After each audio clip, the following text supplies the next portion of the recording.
Syahwatmu harimaumu.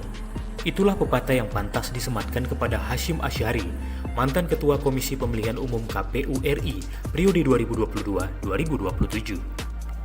Bukan tanpa alasan, ini karena Hasyim terbukti melakukan perbuatan asusila bersama Cindra Aditi Tejakinkin alias Jet, anggota Panitia Pemilihan Luar Negeri atau PPLN Den Haag, Belanda.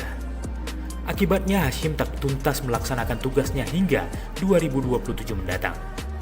Maklum, sidang Dewan Kehormatan Penyelenggara Pemilu DKPP dalam perkara nomor 90 PKE DKPP-5-2024 memutuskan Hasyim diberhentikan dari jabatannya karena terbukti tak mampu mengendalikan syahwatnya. Memutuskan 1.